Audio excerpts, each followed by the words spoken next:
नमस्कार दोस्तों। स्क्रीन पर जो तस्वीरें आप देख रहे हैं ये तब की है जब राहुल गांधी जम्मू कश्मीर के पूंछ इलाके में पहुंचे। वो इलाका जहां पाकिस्तान की तरफ से लगातार शेलिंग की गई। 6 और 7 की दरमियानी रात जब भारतीय सेना ने पाकिस्तान में आतंक के अड्डों को तबाह किया, उसके बाद अगली सुबह यानी 7 तारीख की सुबह पाकिस्तान की तरफ से लगातार शेलिंग करके, गोलाबारी करके बेकसूर लोगों को निशाना बनाया गया और सीमावर्ती इलाकों में जो पाकिस्तान की सीमा से लगते हुए जम्मू कश्मीर के इलाके हैं, जिसमें पुंछ भी है, जिसमें बहुत सारे लोगों की मौतें हुई। कहा जा रहा है आंकड़ा 16 से 18 के बीच है। घायलों की तादाद लगभग 55 से 60 के बीच है। मरने वालों में बच्चे भी थे, एक जुड़वा भाई बहन भी। राहुल गांधी आज वहां पहुंचे, नेता विपक्ष। और राहुल गांधी ये अक्सर करते हैं ऐसी जगहों पर, चाहे वो मणिपुर हो, चाहे जम्मू कश्मीर में जब पहलगाम में हमले हुए, तब राहुल गांधी पीड़ितों से मिलने ज़रूर जाते हैं। राहुल गांधी जब वहाँ पहुँचे, वो स्कूली बच्चों से भी मिले, उन घरों में गए जिन घरों में तबाही मची है। पाकिस्तान की तरफ से जो गोलाबारी हुई, मोर्टार दागे गए, शेलिंग हुई, और उस शेलिंग की जद में जो घर आए, उस घर में, उन घरों में सो रहे लोग, उनके ऊपर सीधे पाकिस्तानी गोला बरसा, मौत की नींद में समा गए। और उसमें एक अधिकारी भी थे, जम्मू कश्मीर सरकार के अधिकारी। इसके अलावा जैसा कि मैंने कहा, कुछ बच्चे। राहुल गांधी उन घरों में गए। ये तस्वीरें आप स्क्रीन पर देख रहे हैं। उन टूटे फूटे घरों में, पाकिस्तानी गोलाबारी की जद में आए उन घरों में, जिन घरों में मातम अब भी पस रहा है, उन घरों में। और ये मातम 7 तारीख की सुबह और उसके बाद भी शेलिंग के बाद जो मौतें हुई है, कहें सीधे सीधे पाकिस्तान ने बेकसूर लोगों को जो मौत की नींद सुलाया है, बौखलाए उस पाकिस्तान ने, जिस पाकिस्तान में 6 और 7 की दरमियानी रात भारतीय सेना ने ऑपरेशन सिंदूर को अंजाम देकर तबाही मचाई थी, आतंक के अड्डे ध्वस्त किए थे। जवाबी कार्रवाई जब की पाकिस्तानी सेना ने, तो बेकसूर लोगों पर की, उन घरों पर की, उन गाँव में की जिनका कोई कसूर नहीं था, जो सिर्फ उनका कसूर था कि सीमावर्ती इलाके में रहते हैं। राहुल गांधी बहुत सारे लोगों से मिल रहे हैं। तस्वीर आप लगातार देख रहे हैं। नेता विपक्ष के तौर पर राहुल गांधी जब वहां पहुंचे, बहुत सारे लोग ऐसे भी हैं जो उनसे अपना दुख दर्द शेयर कर रहे हैं। उनसे भी मिले, उनके परिजनों से मिले, उन घरों में भी गए जिन घरों में मौतें हुई है। उस स्कूल में भी गए जिस स्कूल के बच्चों की भी मौतें हुई है। बच्चों से भी मिले, उन बच्चों से भी मिले जिन बच्चों के दोस्तों की मौत हुई है। उनसे उन्होंने बात भी की। मैं चाहता हूं, पहले इस पर बहुत सारी बातें की जा सकती है कि पीड़ितों के जख्म पर मरहम लगाना कितना मायने रखता है, और ऐसे मौके पर उनके बीच जाना कितने मायने रखता है। जाना तो प्रधानमंत्री मोदी को चाहिए था। रैलियों में प्रधानमंत्री मोदी जा रहे हैं। बिहार से लेकर, केरला से लेकर बीकानेर तक जा चुके हैं। पुंछ के उन इलाकों में जहां 15, 16, 17 लोगों की मौतों की खबर है, जहां 50 से ज्यादा लोग घायल हैं, जहां अब भी मातम पसरा है, वहां प्रधानमंत्री को भी जाना चाहिए था। वो गए नहीं, लेकिन एलओपी के तौर पर राहुल गांधी गए। जैसा कि मैंने कहा, राहुल गांधी मणिपुर भी 3 बार गए और तमाम ऐसे इलाकों में जाते रहे। राहुल गांधी जब स्कूली बच्चों से बात कर रहे थे तो उन्होंने क्या कहा, पूछा। उससे पहले भूमिका थोड़ी बता दूं कि पुंछ में पाकिस्तानी गोलाबारी में 2 जुड़वा बच्चों की मौत हुई, भाई बहन की। उन बच्चों के दोस्तों से भी राहुल गांधी ने बात की। वो बच्चे जिनका नाम जैन अली और उर्वा फातिमा था, 9-10 साल के बच्चे, स्कूली बच्चे। उनका निकनेम शायद अयान और जोया भी था। जिस रात भारतीय सेना ने पाकिस्तानी अड्डों को, आतंकी अड्डों को तबाह किया, उसकी अगली सुबह जब ये बच्चे स्कूल जाने की तैयारी कर रहे थे, उनके घर के पास क्राइस्ट स्कूल है, या क्राइस्ट स्कूल के बगल में वो रहते हैं। उनके पिता का नाम रमीज़ खान है, माता का नाम मेरे पास अभी नहीं है। उनके माता पिता सरकारी स्कूल में काम करते थे। और अचानक सुबह जब ये जाने की तैयारी कर रहे होंगे स्कूल की, 6 बजे, 6:30 बजे, अचानक शेलिंग हुई पाकिस्तान की तरफ से। और उसके बाद गोलाबारी जब होने लगी, शोर हुआ, सहम कर घर में बच्चे और उनके माँ बाप थे। उसके बाद जो मैंने बीबीसी में मैंने रिपोर्ट देखी कि लोग गोलाबारी रुकने का इंतजार करने लगे और आखिरकार लगभग 6:30 बजे जब तबाही आसपास काफी मच गई तो बच्चों के मामा उस घर में पहुंचे जो घर गोलाबारी की जद में आ चुका था, और उन बच्चों के माँ बाप और उनको निकालने के लिए वहां पहुंचे। फोन करके उन्हें अंदर बुलाया तो मां तो आई और फिर पता चला कि वो बच्चे उस गोलाबारी का शिकार हो चुके थे और मौत की नींद में समा गए थे, मौत की नींद में सो गए थे। उम्र जैसा कि मैंने कहा स्कूली बच्चे। उस बदहवासी का आप अंदाजा लगा सकते हैं, उस मां की स्थिति का। पिता भी बड़ी मुश्किल से बचे, लहूलुहान अवस्था में उर्वा और इनके जैन अली के पिता रमीज़ खान मिले जो किसी ढंग से बच गए, और उनकी मां उरुसा, हाँ उनकी मां उरुसा है जिन्हें बाद में होश आया। खैर, तो उन बच्चों के स्क्रीन पर उन बच्चों की तस्वीर भी मैं दिखा रहा हूं, और इस पर मैंने पहले भी वीडियो में अपनी बात की थी कि इन बच्चों का क्या कसूर था। इन्हें पता भी नहीं था क्या हो रहा है, पाकिस्तानी सेना क्या कर रही है, भारतीय सेना क्या कर रही है। सोकर उठे और जब तक स्कूल जाने की तैयारी करते तब तक गोलाबारी हुई और उसके बाद शिकार हुए। राहुल गांधी उन बच्चों के दोस्तों से मिले, और जिन बच्चों के दोस्तों की मौत गोलाबारी में हुई होगी, हालांकि ये भी कहूंगा कि वो इलाका है पुंछ का जहां वहां के नागरिक इसके लिए मोटे तौर पर अभ्यस्त हो चुके होते हैं। जब भी तनातनी की स्थिति होती है सीमा पर, तब पहला शिकार वही लोग बनते हैं, क्योंकि पाकिस्तान की तरफ से बेकसूर लोगों को ही निशाना बनाया जाने लगता है। और उस तनातनी की स्थिति में किसी का घर टूटता है, किसी का मकान, किसी का दुकान, किसी की जान जाती है। तो राहुल गांधी जब उन बच्चों से बात कर रहे थे स्कूल में, उनकी हौसला अफजाई भी कर रहे थे, उनसे पूछ भी रहे थे कि तुम्हारे दोस्त जिनकी डेथ हुई वो क्या करते थे, क्रिकेट खेलते थे, तुम्हारे बेस्ट फ्रेंड थे। फिर उन्होंने हौसला अफजाई भी की, स्थितियां सामान्य होगी, चिंता मत करो, आई लव यू, ये राहुल गांधी ने कहा। लेकिन हाँ, ये तारीफ करनी पड़ेगी कि राहुल गांधी ऐसी स्थिति में, ऐसे मौक़ों पर, ऐसी जगहों पर पहुंचते तो हैं जहां पहुंचना जरूरी है। रैलियों में, सभाओं में डायलॉगबाजी करना, मेरी नसों में गर्म सिंदूर दौड़ रहा है, ये बोलना और उनके बीच जाना, दोनों में फर्क है। तो जरा सुनिए राहुल गांधी ने उन बच्चों से क्या कहा। कम शब्द, बच्चे क्या बोल सकते हैं, देखिए। So what were you feeling? You lost your little friends. I'm very sorry about that. Tell me, what were they like? कैसे थे वो? बताओ, थोड़ा बताओ, मुझे बताओ कैसे थे, क्या करते थे, क्या खेलते थे, क्या अच्छा लगता था उनको? जोर से बोलो।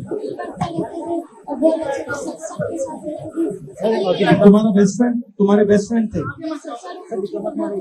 अच्छा, क्या करते थे वो? क्रिकेट में क्या करते थे? बॉलिंग करते थे, बैटिंग करते थे? आप ज्यादा तो नहीं घबराए हो? हाँ, बिल्कुल नहीं। ठीक है, लव यू। तो इस मौके पे आप क्या कहेंगे आज पूछा अपनी विजिट पे? बहुत बड़ी ट्रेजिडी है। भैया क्या कर रहे हैं यार? बहुत लोगों की डेथ हुई है, नुकसान हुआ है। डायरेक्ट सिविलियन एरिया लोगों से बातचीत की, उनकी जो समस्या है उनको समझने की कोशिश की। उन्होंने मुझे कहा है कि 2-3 चीजें नेशनल लेवल पे रेज करनी है, वो मैं रेज करूंगा। अब जो राहुल गांधी ने जिन बच्चों से बात की, जैसा कि मैंने आपको बताया कि जिन 2 बच्चों की मौत हुई पाकिस्तानी शेलिंग में, जैन अली और उर्वा फातिमा, उसके बारे में कहीं बीबीसी की रिपोर्ट में मैंने देखा कि जब गोलाबारी हो रही थी और उनके परिजनों को लगा कि घर के अंदर वो दबे होंगे या पुकार कर निकालने के लिए, बचाने के लिए, तो उर्वा का हाथ पकड़ा हुआ था, घर से निकाल रहे थे, तभी बम फटा और उसके बाद वो वहीं ख़त्म हो गई। और जो उसका भाई, वो भी उस बमबारी का शिकार हो गया। उस इलाके में जिन लोगों ने उस बमबारी को झेला है, और 16, 17, 15 लोग जिनके परिवारों में मौतें हुई है, और वो 50-55 लोग जो घायल होकर बच गए, उनकी मनोदशा की आप कल्पना कर सकते हैं। राहुल गांधी उन सब के बीच गए, उन्होंने बात की, उनकी पीड़ा को समझने की कोशिश की, जख्मों पर मरहम लगाया। हम प्रधानमंत्री से ये उम्मीद करते हैं कि ऐसे मौकों पर जाया करें। यह सवाल मणिपुर को लेकर भी उठता है। ऐसी स्थिति मणिपुर में भी थी, जब मणिपुर में जातीय दंगे हुए, 2 साल से ज़्यादा हो गए, 3 मई 2023 को। और उसके बाद राहुल गांधी मणिपुर 3 बार गए।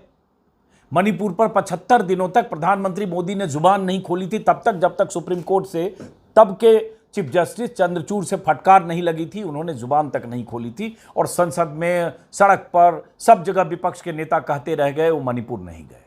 हम उम्मीद करते हैं कि पूछ भी जाना चाहिए प्रधानमंत्री को, सीमावर्ती इलाकों में जाकर उन लोगों के दर्द और उनकी तकलीफ को भी समझना चाहिए कि उन बेकसूरों पर अगर पाकिस्तानी गोलाबारी हुई तो उनका क्या कसूर था, और उनके जख्मों पर जब मरहम लगाएंगे तो लगेगा कि देश का प्रधानमंत्री उनके साथ वहां है, उस इलाके में है। लेकिन प्रधानमंत्री रैलियों में बात कहने में ज्यादा यकीन रखते हैं, चाहे वो मधुबनी की रैली हो, चाहे बीकानेर की रैली हो, चाहे केरला में जा चुके हों। तो आज, हाँ, मैं आगे बात करने से पहले पूंछ में अभी वही याद आया मुझे कि मीडिया के ऐसे मौके पर क्या भूमिका होती है। चूंकि जिक्र पूंछ का हो रहा है, उसी दौरान जब गोलाबारी हुई तो एक कारी मोहम्मद इकबाल नाम के एक शिक्षक जो मदरसे में पढ़ाते थे, टीचर, उर्दू टीचर, उनकी भी मौत हुई इस गोलाबारी में। लेकिन कारी मोहम्मद इकबाल को चैनल्स ने यह कहकर चलाया कि वो आतंकियों का ट्रेनर था और मोहम्मद इकबाल लश्कर तैयबा का आतंकवादी था, और कैसे वो उसकी तलाश लंबे वक्त से थी, लश्कर का कमांडर था, नए आतंकियों को ब्रेन वॉश करता था, और उसके बाद उसका पाकिस्तान में कनेक्शन था, आतंकी फैक्ट्री चलाता था। इस तरह की बातें चली कि पीओके वाले पाकिस्तान के कब्जे वाली कश्मीर में उसे मौत की नींद सुला दिया गया भारतीय सेना की तरफ से, जबकि हकीकत यह है कि पाकिस्तानी गोलाबारी में कारी मोहम्मद इकबाल की मौत हुई थी, जो चैनलों ने गलत ढंग से चला। वो वापस आते हैं प्रधानमंत्री की भूमिका पर कि प्रधानमंत्री को यह एहसास हो गया कि अब ऑपरेशन सिंदूर की एक पहली रात की कामयाबी, उसके बाद 3-4 दिन की तनातनी, फिर सीज फायर से जुड़े हुए हालांकि बहुत सवाल हैं जिस पर हम लोग लगातार बोल रहे हैं। लेकिन अब चुनाव है, 4 महीने 5 महीने बाद बिहार में चुनाव है, फिर बंगाल में चुनाव है। और यह प्रधानमंत्री मोदी की फितरत है कि इस तरह की किसी भी स्थिति में कैसे उसका चुनावी फायदा लिया जाए। और यह आरोप प्रधानमंत्री पर पुलवामा हमले के बाद जो सर्जिकल स्ट्राइक हुई उसके बाद भी लगा, और उन्होंने उसका इस्तेमाल किया। और फिर से ऑपरेशन सिंदूर को लेकर जिस तरह से प्रधानमंत्री रैलियों में भाषण देने की शुरुआत कर चुके हैं, और जिस तरह से बीजेपी के नेताओं ने प्रधानमंत्री को ही सबसे बड़ा एक तरह से कहें चेहरा बनाकर पेश करना शुरू कर दिया। वो पोस्टर, वो तस्वीरें जिसमें प्रधानमंत्री के हाथ में हेलमेट है, सेना की वर्दी है, ऐसा लग रहा है सीधे जंग लड़ने प्रधानमंत्री खुद जा रहे हैं किसी फाइटर में बैठकर। वो तस्वीरें, वो पोस्टर, वो बयानबाजियां वो शुरू हो चुकी हैं। इसी बीच बहुत सारे सवाल प्रधानमंत्री मोदी से पूछे जा रहे हैं, जो कांग्रेस की तरफ से लगातार वो सवाल पूछे जा रहे हैं।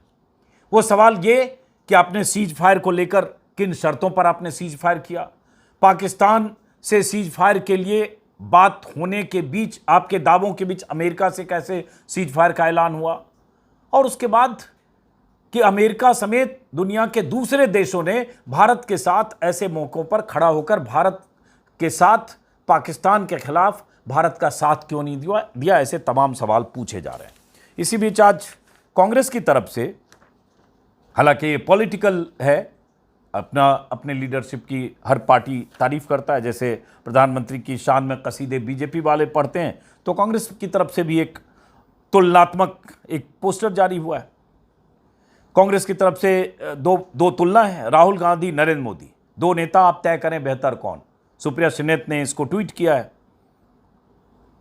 राहुल गांधी पहलगाम हमले के बाद तुरंत कश्मीर पहुंचे, घायलों से मिले। हाँ, राहुल गांधी पहलगाम भी गए थे और घायलों से मिले थे, जो 26 वहां मौतें हुई थी आतंकियों के हमले में, 26 लोग मारे गए थे। शोकाकुल द्विवेदी और नरवाल परिवार से मिलकर शहीद का दर्जा देने की मांग की।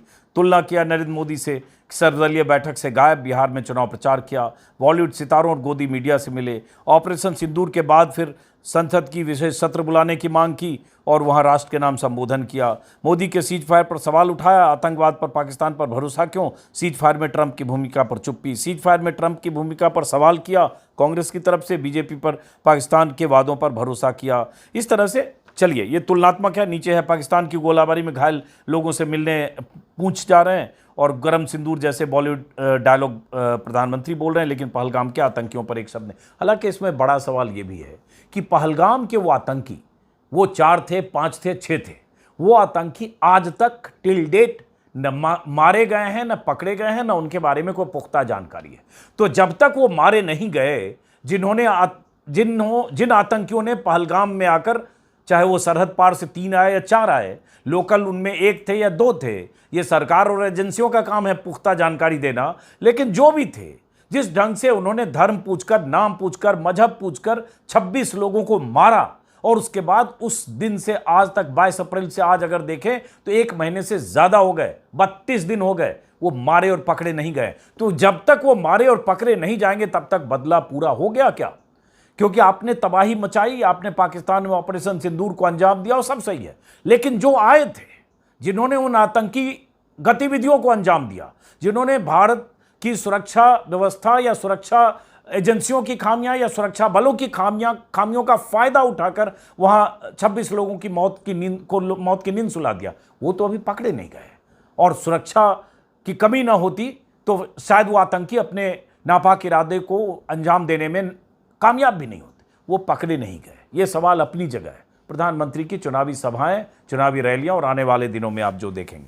लेकिन राहुल गांधी की इस बात में तारीफ करनी पड़ेगी। एक लंबी लिस्ट है कि पिछले 5 सालों में या 6 सालों में राहुल गांधी जब भी ऐसे मौके हुए हैं, वहां राहुल गांधी पहुंचे हैं। चाहे हाथरस में बलात्कार का मामला हो, चाहे लखीमपुर खीरी हिंसा का मामला हो, चाहे उन्नाव में रेप विक्टिम के घर जाना हो, चाहे दिल्ली दंगे का मामला हो, चाहे कठुआ बलात्कार और हत्या का मामला हो, ऐसे मौक़ों पर राहुल, चाहे पहलगाम जैसे मैंने जिक्र किया, चाहे ऐसी कई घटनाओं, मणिपुर जिसका जिक्र किया, राहुल गांधी ऐसे मौक़ों पर जाते हैं। एक नेता के तौर पर, नेता विपक्ष के तौर पर जो उनकी भूमिका है, वो भूमिका राहुल गांधी निभाते हैं। तो चलिए, फिलहाल हम इंतजार करेंगे कि वो दिन भी आएगा जब प्रधानमंत्री पुंछ के पीड़ितों तक जाएंगे। वो दिन भी आएगा जब वो 4 या 5 आतंकी मारे या दबोचे जाएंगे। वो दिन भी आएगा जब भारत सरकार बताएगी सच कि सीज फायर क्यों हुआ, आखिर अचानक सीज फायर की घोषणा हुई तो फिर अमेरिका से क्यों हुई। फिलहाल इस वीडियो को यहीं खत्म करते हैं। फिर मुलाकात होती रहेगी। नमस्कार।